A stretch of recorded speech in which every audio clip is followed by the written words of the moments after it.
આપણને ખ્યાલ હોતો નથી. એટલે આવી રીતે એમણે જોયું કે ઓહો, ભગવાનના આશ્રમમાં કળયુગ પેસી ગયો છે, કોઈ મારું સન્માન કરતું નથી. અને આમ કહી અને એમણે તરત જ હાથ ઊંચો કર્યો. હાથ ઊંચો કરી અને એમણે શાપ આપ્યો કે સર્વે પિયુયમ માનુષ્યમ લવંતામ વો વૃષાદય કલ્ય ધર્માઢ્યાસુરેભ્ય તત્ર કષ્ટમ ચ ભૂરિશ.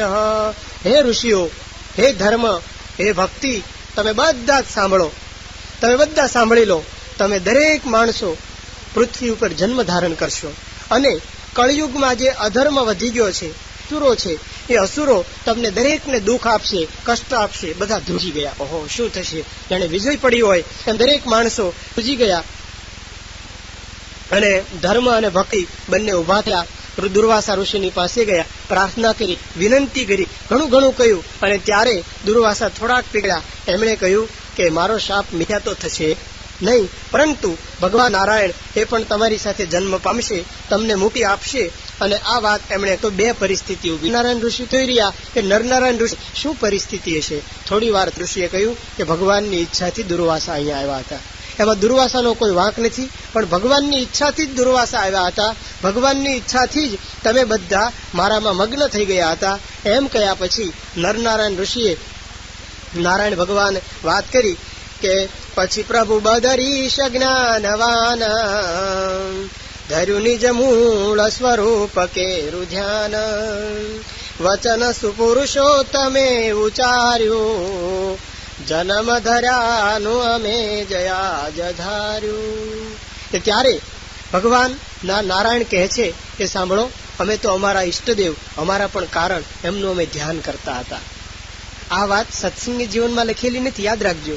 પરંતુ આપણા ઘણા શાસ્ત્રોમાં આ વાત લખી છે. ખુદ મહાભારતમાં વાસુદેવ મહાત્મ્યમાં પણ આ પ્રકારની વાત છે.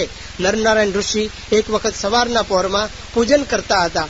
અચાનક ફરતા ફરતા નારદજી ત્યાં પધાર્યા. નારદજીએ જોયું કે નરનારાયણ ઋષિ તપ કરે છે, પૂજા કરે છે. પૂજા પૂરી થઈ. નારદજીએ ભગવાનને પ્રણામ કર્યા. ભગવાનને પૂછ્યું, પ્રભુ તમે કોની પૂજા કરો છો? આખી સ એ વચ, એની અમે પૂજા કરીએ છીએ.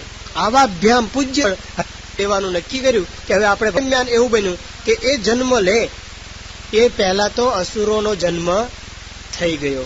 કારણ કે શ્રી કૃષ્ણ ભગવાને, અરે રામચંદ્ર ભગવાને જે અસુરોને માર્યા, જે ભગવાનના હાથથી મર્યા, અને બાદ પાકિસ્તાન અહીંયા જન્મ ધારણ કરવાના છે. પહેલેથી આપણે ગોઠવાઈ જાવ, સેટિંગ કરી દો કે ભગવાનનું કંઈ ચાલે નહીં. એતે તુ સ્વીય આસુરતામ ગોપ્તુમ વિષ્ણુ શિવસ્ય ચ કાલ્યાસ્ત દીક્ષામાદાય ગુરુતામ ભેજીરેન્દ્રુણામ. ગ્રંથકાર લખે છે કે આ બધા અસુરોએ શું કર્યું કે હવે પેલા સિંગડા અને મોટા મોટા દાંત ને એવું બધું કંઈ ચાલવાનું નથી, પણ માણસોને ગમે ને એ પ્રકારના ભક્તો બુસ્તી ધર્મ એવું જાણી હતા જે અદેવ તે પણ ત્યાર થયા તત ખેવ. જે આ સાંભળ્યું એટલે અસુરો હતા એ પણ તૈયાર થયા. રાખી ખટકો થાવો હોશિયાર પ્રવર્તાવો અધર્મ અપાર એક કહે થાવું એની માત નિત્ય શીખવું પાપની વાત.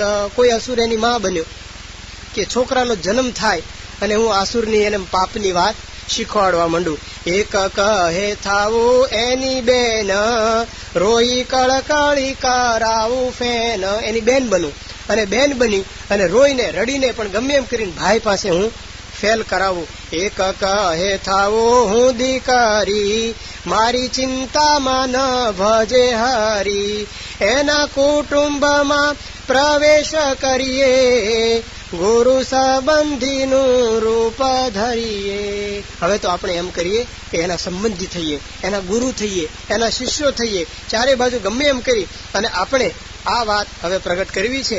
અને આવી રીતે અસુરો વધવા માંડ્યા. અસુરો કેવા વધ્યા હતા એનું વર્ણન ગઈકાલે વિવેક સાગર સ્વામીએ આપણને ઘણું કરેલું. થોડુંક આપણે વર્ણન કરી અને આગળ જવાના છીએ. આસુરી પ્રજા તો એટલી બધી વધી કે આપણને એને કલ્પના પણ ન થાય. એટલા બધા અસુરો ચારે તરફ વધવા માંડ્યા. શ્રીજી મહારાજ તો હજી પ્રગટ થયા નથી, પણ એ પહેલા ધર્મપિતા અને ભક્તિ માતાના પ્રાગટ્ય પૂર્વે આ બધો કાર્યક્રમ ચાલુ થઈ ગયો. એની વર્ણન ઘણા બધા ગ્રંથોમાં લખેલું છે. એમાં સાધુઓ કઈ રીતે લોકો હસાવતા. બ્રહ્માનંદ સ્વામી છે કે લડ્ડુ ખાંડ હું કાચયે લાલોત ગરમ જનાવતા હે ધોઈ મિસરી કા બાલ ભોગ ચહે દૂધ ભેંસ હું કા ઘના ભાવતા. કે સાધુઓ કઈ રીતે કરતા છે ને. ગાંજામાં એક વાત લખે છે કે સહજાનંદ કેવી પરિસ્થિતિ જીવ અપાર એક છે. વર્તમાન કાળે 6 મહિનાની અંદર કેટલા થયા હિન્દુસ્તાનમાં, બહાર થયા એ તો જુદા. હિન્દુસ્તાનમાં હમણાં પરંપરા ચાલી છે. એ બધી પરંપરાઓ જોઈએ તો એ જ પરંપરા છે. શબ્દોની જાળમાં એક કે હું તો રામનો અવતાર થયો. સુરત પાસે મેથાણ ગામમાં કે પેથાણ ગામ કઈક ગામ છે, એમાં એક તેજસ વિલાસ ચૈતન્ય નામના થયા. એ કે હું રામ છું. કોઈકની છોકરીને ઉપાડી ગયો અને 2 મહિના રાખ્યા, કામ કર્યું રાવણનું, અને કે હું રામ છું. પછી લોકો બધા ભેગા થયા અને એનો આશ્રમ આખો તોડી ફોડીને ફેંકી દીધો. છાપામાં ઘણું આવેલું. તો આવા રામ પણ ઘણા થયા.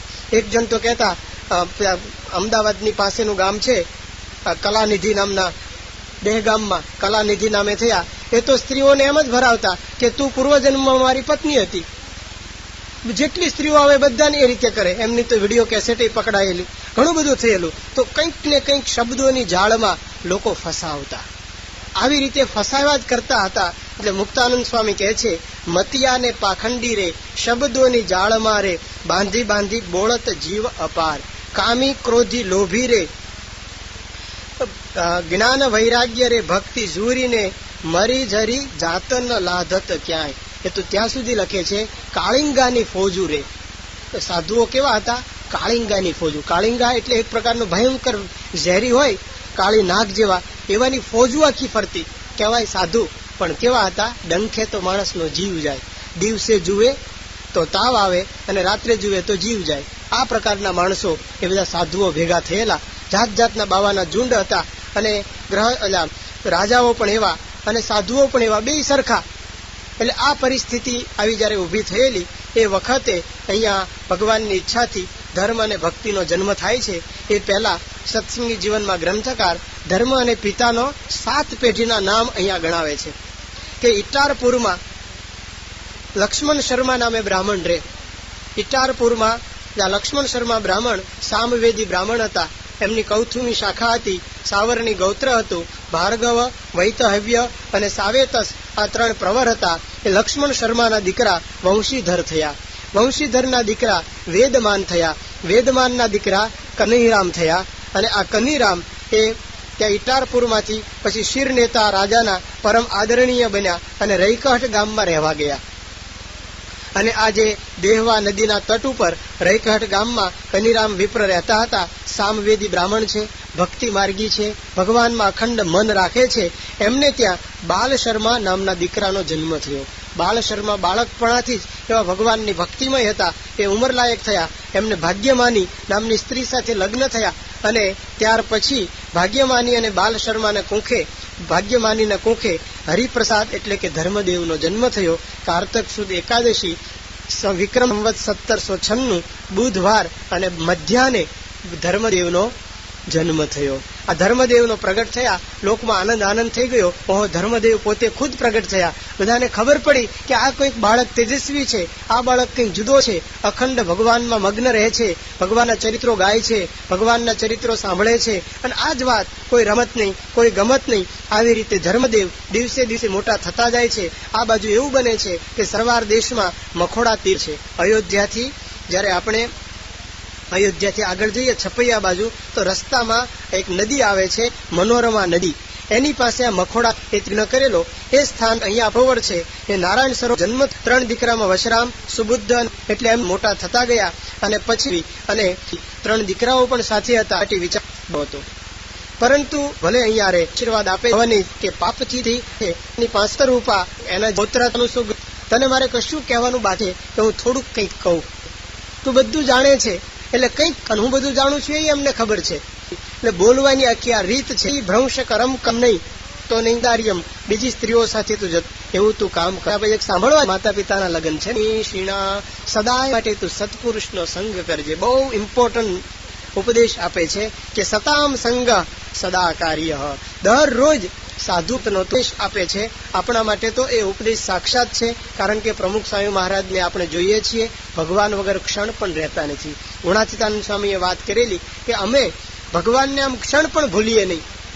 જેમ માછલું જળમાંથી બહાર નીકળે તો માછલું તરફડીને મરી જાય, એમ ભગવાનમાંથી અમે બહાર નીકળતા નથી. અને જો અમે ભગવાન થોડી વાર પણ ભૂલીએ તો અમે રહીએ નહીં, કે ભગવાનને અને આવા સંતને એકતા છે. અરે ભગવાન એમના દ્વારા વિચરે છે, ભગવાન એમાં પ્રગટ બિરાજમાન છે. તો આવી વાત અહીંયા ધર્મદેવને ઉપદેશ આપ્યો અને ત્યાર પછી એમનું ગાર્હસ્થ જીવન એમનું બંનેનું ચાલ્યું. 1818 શ્રાવણ સુધી અષ્ટમીને દિવસે એમને પહેલો પુત્ર થયો અને શ્રી રામચંદ્ર ભગવાનના જેવો પ્રતાપી આ પુત્ર હતો, એટલે એમનો પ્રતાપ જોઈ દીકરાનું નામ પાડ્યું રામ પ્રતાપ. એમ કહેવાય છે કે રામ પ્રતાપભાઈ એ શેષનાગનો અવને ત્યાર પછી એવું બને છે કે છપૈયામાં અસુરોનો પરેશાન કરવા માંડ્યા, ત્રાસ થવા માંડ્યો, એટલે ત્યાર પછી આ ફરતા ફરતા કાશી ગયા અને કાશીથી પ્રયાગ ગયા. અને પ્રયાગમાં ત્યારે એમણે ત્રિવેણી સંગમમાં સ્નાન કર્યું. ત્રિવેણી સંગમમાં એમની પાસે ગયા, પાસે જઈ પ્રણામ કર્યા. પ્રણામ કરીને પૂછ્યું કે આપ કોણ છો? એટલે એમણે કહ્યું કે રામાનંદ સ્વામી છું, વૈષ્ણવાચાર્ય ઉદ્ધવ અવતાર એવા રામાનંદ સ્વામી ત્યાં હતા. આ વાત જ્યારે કથામાં આટલી સુવ્રત મુનિએ પ્રતાપસિંહ રાજાને કહી, એટલે વળી પ્રતાપસિંહ રાજાને પ્રશ્ન થયો કે રામાનંદ મુનિ કોસૌ કસ્ય શિષ્યશ્ચ સુવ્રત ક્વવાસસ્તસ્ય ચેતન્મે વક્તુમ અર્હસી તત્વતઃ. હે મુનિ, હે સુવ્રત મુનિ, રામાનંદ સ્વામી કોણ? જિજ્ઞાસુ હતા ને, કથામાં બેઠા બેઠા રીંગણા તોડતા નહોતા, ઊંઘતા નહોતા, જે આવ્યું એ કથા પૂરી. હાશ કે 11 સાડા 11 થયા, કથા પૂરી થઈ ગઈ અને તરત પ્રશ્ન થયો કે નહીં ઉભા રહો, રામાનંદ સ્વામી કોણ, મને વાત કરો, પછી આગળ. કારણ કે એક એક વસ્તુ એમને સમજવી છે. પછી બીજી એની ફેસિલિટી શું હતી? શ્રોતા એક જ હતા. અત્યારે તમારે બધાને પ્રશ્ન થાય ને ઉભા જ રાખો તો ભાઈ કથા હાલે જ નહીં આગળ. પ્રશ્ન તો થતા હોય પણ પૂછે તો ભાઈ કથા ક્યારે હાલે? એટલે એક જ શ્રોતા હતા. એટલે ગમે ત્યારે સુવ્રત મુનિને રોકી શકતા હતા. એટલે સુવ્રત મુનિએ કહ્યું કે તમે ઉભા રહો, મને તમે રામાનંદ સ્વામીનું આખ્યાન કહો, જેને કરીને કથામાં થોડીક મજા આવે. જ્યાં સુધી પાત્ર પરિચય ન થાય ત્યાં સુધી એમાં મજા આવે નહીં. એટલે એમણે રામાનંદ સ્વામીનો માટે પ્રશ્ન કર્યો. એટલે એમાં સુવ્રત મુનિએ રામાનંદ સ્વામીની વાત શરૂ કરી કે અયોધ્યામાં કાશ્યપ ગોત્ર, આશ્વલાયન શાખા, ઋગ્વેદી અજય નામના વિદ્વાન બ્રાહ્મણ રહેતા હતા. એ વિદ્વાન બ્રાહ્મણના પત્નીનું નામ સુમતી હતું અને આ બંને થકી દુર્વાસાના શાપથી ઉદ્ધવજીનો અવતાર થયો. અને એ ઉદ્ધવ એ દિવસ જ્યારે અવતાર થયો એ દિવસ હતો 1795 શ્રાવણ માસ અને જન્માષ્ટમી, કૃષ્ણ જન્માષ્ટમી. હમણાં અહીં આવશે થોડા દિવસ પછી. આ કૃષ્ણ જન્માષ્ટમીના દિવસે રામાનંદ સ્વામીનો જન્મ થયો અને ભગવાનમાં પહેલેથી જ એમનું મન, અને એટલા માટે એમનું નામ પડ્યું રામ. રમંતે યોગીનો અસ્મિન, જેમાં યોગીઓના મન રહેતા હોય એને કહેવાય રામ. તો આમનું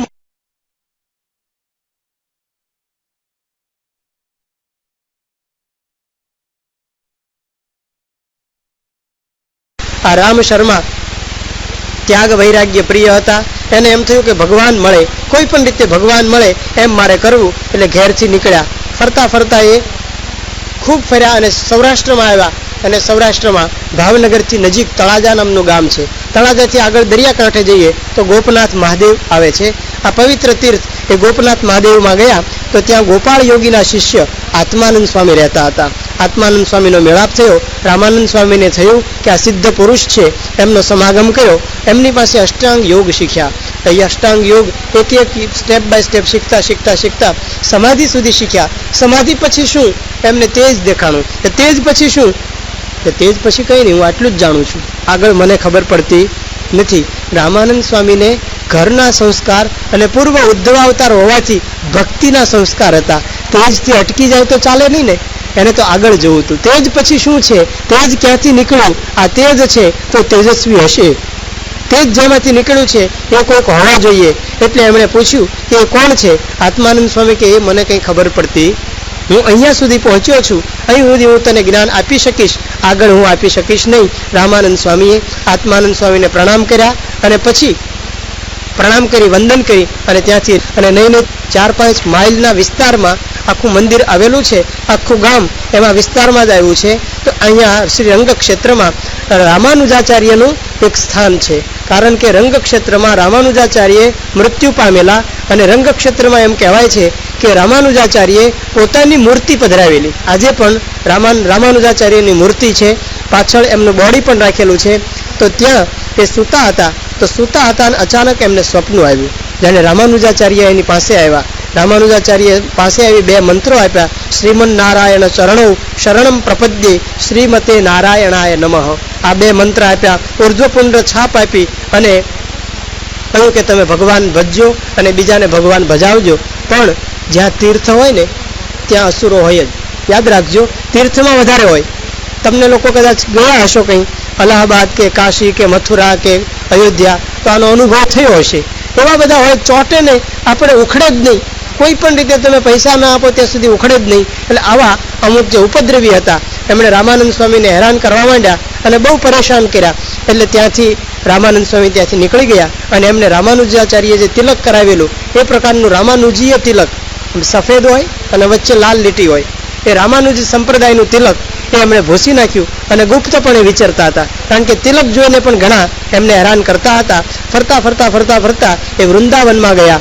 વૃંદાવનમાં ભગવાન શ્રી કૃષ્ણના એમને દર્શન થયા અને ત્યાર પછી એ ભગવાનના દર્શન કરી અને પ્રયાગ ક્ષેત્રમાં આવ્યા અને અહીંયા ભક્તિ માતા અને ધર્મદેવનો મેળાપ થયો. આટલી વાત સુવ્રત મુનિએ કહી અને કહ્યું કે હવે આપણે કથાને આગળ ચલાવીએ છીએ.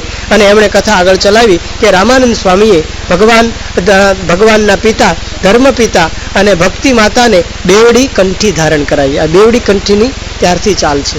બેવડી કંઠી ધારણ કરાવી. કંઠીનો આશય જ એ છે કે ભગવાનના શરણે આપણે આવ્યા, ભગવાનના શરણાગત થયા. હવે જવાબદારી ભગવાનની. જેમ તમે ઇન્સ્યોરન્સ ઉતારો, પછી ઇન્સ્યોરન્સ કંપની તમને જ્યારે પૈસા ભરે અને જ્યારે કંઈક એક્સિડન્ટ થાય ત્યારે પણ એ લોકોની જવાબદારી. એમાં ઇન્સ્યોરન્સ કંપનીની આ રસીદ છે. ભગવાનના શરણે આપણે ગયા, હવે ભગવાનની જવાબદારી.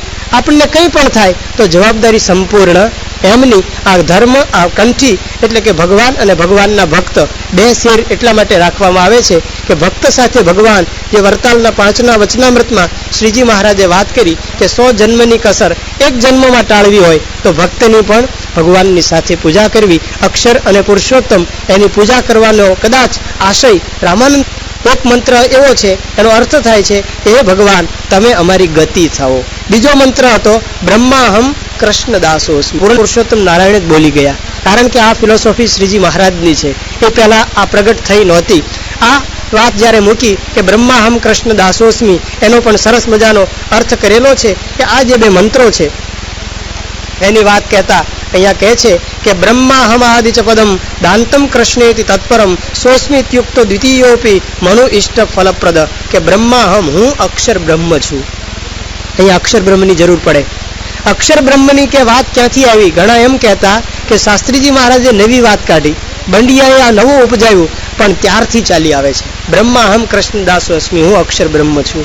અક્ષર બ્રહ્મ સાથે એકતા કર્યા વગર ભગવાનની ભક્તિ કરી શકાય એમ નથી. એટલે અહીંથી વાત શરૂ થાય છે કે અક્ષર બ્રહ્મ હોય તો એકતા થાય ને. એકતા કરવા માટે વ્યક્તિ તો જોઈએ ને, એ તત્વ જોઈએ. એટલે અક્ષર બ્રહ્મની આવશ્યકતા, અક્ષર બ્રહ્મનું પણ મનન દ્વારા એકતા સાધવી. એ વાત રામાનંદ સ્વામીએ ધર્મ અને ભક્તિને કહી કે બ્રહ્માહમ કૃષ્ણ દાસોસ્મિ, હું બ્રહ્મ છું અને ભગવાનનો દાસ છું. ઘણી વખત એવું બને જ્યારે સંન્યાસીઓ પાસે પ્રવચનો સાંભળતા હોઈએ ત્યારે ત્યાં તો એ જ વાત હોય કે સોહમ સોહમ, હું જ બ્રહ્મ છું, પછી આગળ કશું નથી. બ્રહ્મ એ અલ્ટિમેટ લાસ્ટ છેલ્લું તત્વ, એના પછી કોઈ તત્વ બાકી નથી. બસ બ્રહ્મ થયા એટલે બધું આવી ગયું. પણ નહીં, બ્રહ્મથી પરબ્રહ્મ છે અને એની ભક્તિ આપણે કરવાની છે. એ વાત આપણે સમજવાની હોય. 2 વખત, એક વખત એક કોઈ આવો સંન્યાસી અને એક ભક્ત 2 ભેગા થઈ ગયા અને પેલો સંન્યાસી તો સોહમ સોહમ કરતો હતો. સોહમ એટલે બ્રહ્મ હું છું અને મારાથી પર કોઈ નથી. સોહમ સોહમ કરતો હતો. વૈષ્ણવ કહે કે તું આગળ દા લગાવી દે તો શું થશે? દાસોહમ.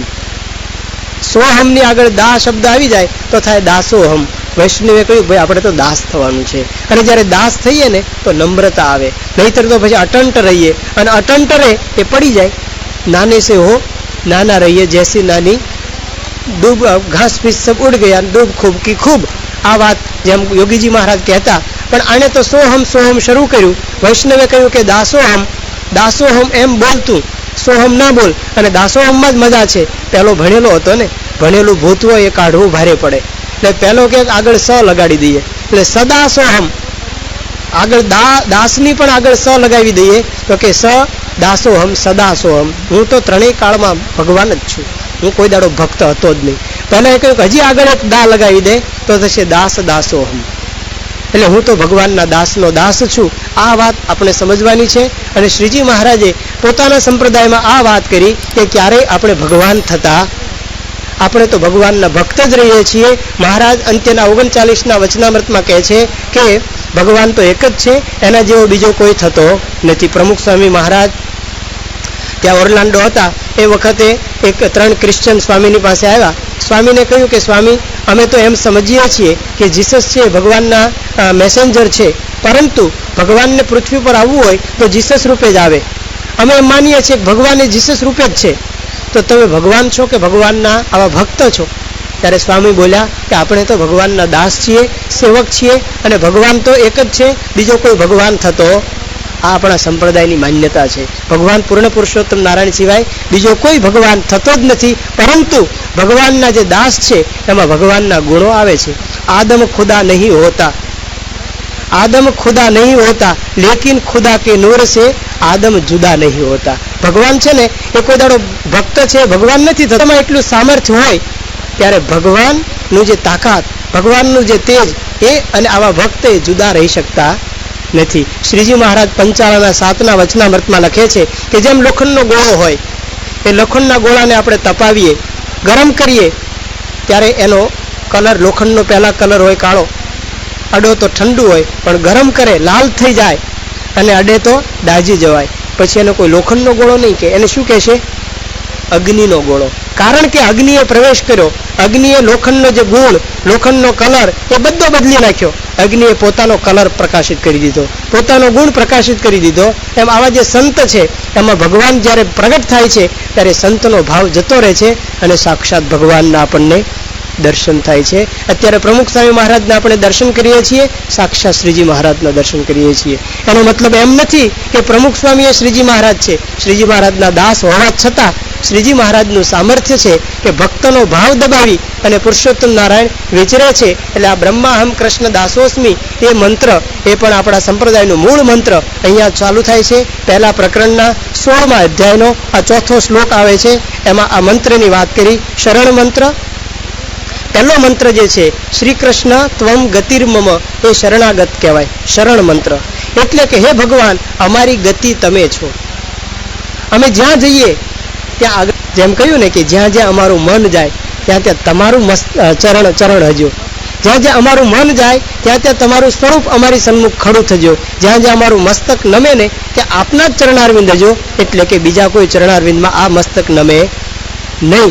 એ જે ભાવના છે એ પહેલા મંત્રમાં છે કે હે પ્રભુ શ્રી કૃષ્ણ ત્વમ ગતિર્મમ, તમે મારી ગતિ, જ્યાં કોઈ પણ ગતિ તો આપ જ અમારી ગતિ છો. પહેલો શરણ મંત્ર અને બીજો મહામંત્ર, બીજો ધ્યેય મંત્ર જે બ્રહ્માહમ કૃષ્ણ દાસોસ્મી એટલે ધ્યેય મંત્ર. આપણે શા માટે ભજન કરીએ છીએ? બ્રહ્મરૂપ થઈ પરબ્રહ્મની ભક્તિ કરવા. ગુણાતીતાનંદ સ્વામીએ કહ્યું કે આપણો જન્મ 2 વાત સિદ્ધ કરવા સારો થયો છે. એક તો અક્ષરરૂપ થવું અને બીજું પુરુષોત્તમમાં. આ 2 વાત એટલે આ મહામંત્ર એ રામાનંદ સ્વામીએ ધર્મદેવ અને ભક્તિ માતાને આ મંત્ર આપ્યો. એ ભગવાન પૂર્ણ પુરુષોત્તમ નારાયણ એમની ઈચ્છાથી જ રામાનંદ સ્વામીએ આ મંત્ર આપ્યો. ત્યાર પછી એમણે ઉપદેશ આપ્યો. ઉપદેશ આપ્યા પછી એમણે કહ્યું તમારે કંકુ સાથે તિલક કરવું. તિલક ચાંદલો પણ ત્યારથી શરૂ થાય છે. તિલક ચાંદલો શ્રીજી મહારાજ એમને ઘેરથી લઈને આવેલા છે. રામાનંદ સ્વામીએ ધર્મ પિતાને આ ઉપદેશ આપેલો કે તમારે તિલક કરવું. પ્રાતઃ સ્નાત્વા ચોર્ધ્વપુંડ્રમ કર્તવ્યમ પ્રતિવાસરમ, દરરોજ સવારે સ્નાન કરી અને ઉર્ધ્વપુંડ્ર તિલક કરવું. કૃષ્ણ પ્રસાદિ ગંધેન તદ્ગોપી ચંદનેન વા પુંડ્ર દ્રવ્યેણ તન મધ્યે પુંસામ વર્તુલ ચંદ્રકઃ રાધા લક્ષ્મી પ્રસાદેન કર્તવ્ય કુમકુમેન વા. ભગવાન ને રામાનંદ સ્વામી ધર્મ અને ભક્તિને કહે છે કે દરરોજ સવારે સ્નાન કરી અને ઉર્ધ્વપુંડ્ર તિલક કરવું, દરરોજ કરવું. અને પછી ત્યાર પછી કંકુનો ચાંદલો વચ્ચે કરવો. એ રાધા લક્ષ્મી પ્રસાદ એનો, એટલે કે ભગવાનના ભક્તની પ્રસાદી એટલે ચાંદલો અને ભગવાનનો પ્રસાદી એટલે તિલક. એટલે ભગવાન અને ભગવાનના ભક્ત બંનેની પ્રસાદી રૂપ આ તિલક ચાંદલો કરવો. ઉર્ધ્વપુંડ્ર તિલક એટલે એને ભગવાનની ચરણાકૃતિ કહી છે. ભગવાનનું ચરણ હોય ને એ પ્રકારની આકૃતિ છે, અને ભગવાનના ચરણમાં આપણું મન રહેવું જોઈએ. આપણું મન બીજે કંઈ ન રહેવું જોઈએ, અને એટલા માટે ભગવાનની વચ્ચે ચાંદલો રાખવામાં આવ્યો છે. ભક્તનું મન ભગવાનના ચરણમાં રહે.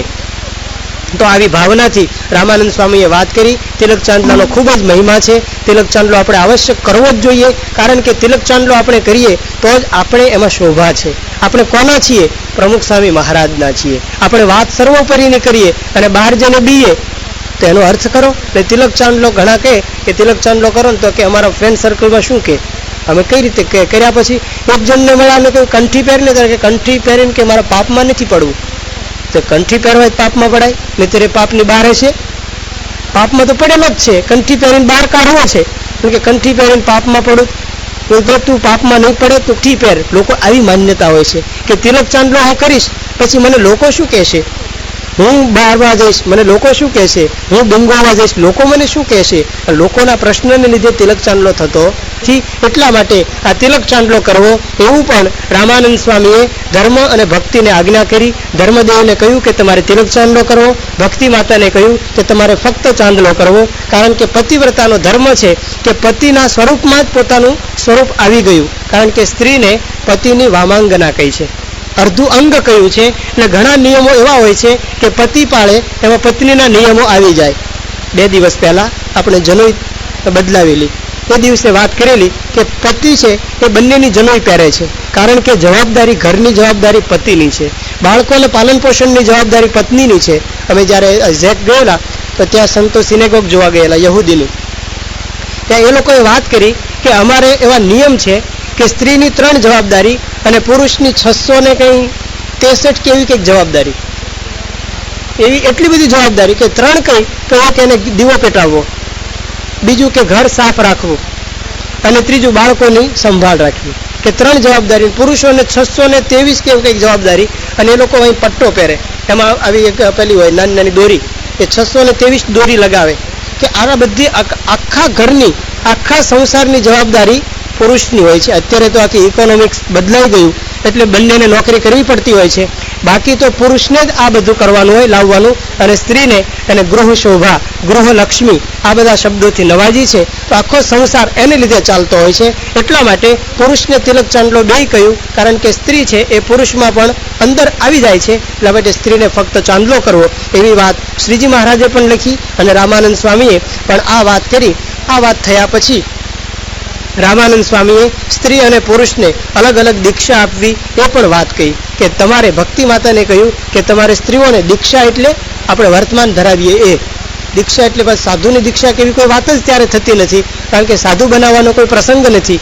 એટલે આશ્રિત બનાવવા, જેને વર્તમાન ધરાવવા, એમાં ભક્તિ માતાને કહ્યું કે તમારે આજથી સ્ત્રીઓને તમારે વર્તમાન ધરાવવા અને પુરુષોને ધર્મપિતાએ વર્તમાન ધરાવવા. આ બધી વાત કરી અને ધર્મપિતા અને ભક્તિ માતા એ બંને છપૈયા ગયા. રામાનંદ સ્વામી દ્વારકા ગયા, અને ત્યાર પછી એ બંને જતા હતા તો જતી વખતે પણ અસુરો તરફથી દુઃખ ઘણું મળ્યું, અને અસુરો તરફથી દુઃખ મળતું હતું, અને છતાં પણ એ લોકો તો જતા જતા આગળ જતા એ વૃંદાવનમાં ગયા, અને વૃંદાવનમાં અહીંયા 6 મહિના તપ કર્યું. અહીંયા મરીચ્યાદિક ઋષિઓ મળ્યા. આ ઋષિઓએ એમને બધી વાત કરી કે ઓહો તમે તો ધર્મ, એટલે કે તમે મૂર્તિ, તમે મરીચી, તમે અત્રી, તમે ભૃગુ, આપણે બધા તો હારે હતા બદ્રિકાશ્રમમાં, અહીંયા આવી ગયા. વાત કરી કે હજી તો ભગવાન પ્રગટ થયા નથી, ચારે બાજુ અસુરોનો ત્રાસ છે, કોઈ પણ રીતે રહી શકાય એવું નથી. આ પરિસ્થિતિમાં ઋષિઓની સાથે વાત કરી અને 6 મહિના સુધી ત્યાં ભજન કર્યું. શ્રી કૃષ્ણ ભગવાને દર્શન આપ્યા અને કહ્યું કે ભગવાન પૂર્ણ પુરુષોત્તમ નારાયણ પ્રગટ થશે અને તમારા અસુરોના દુઃખ થકી તમને સાંત્વના આપશે, તમારી રક્ષા કરશે, એમ વાત કરી. અને ધર્મ અને ભક્તિ કંઈક આનંદમાં આવ્યા અને આશ્વાસન પામ્યા. અને ત્યાર પછી એ જતા હશે, તમારા રાતનો સમય થઈ ગયો અને ઘોર જંગલમાં એ ભૂલા પડ્યા.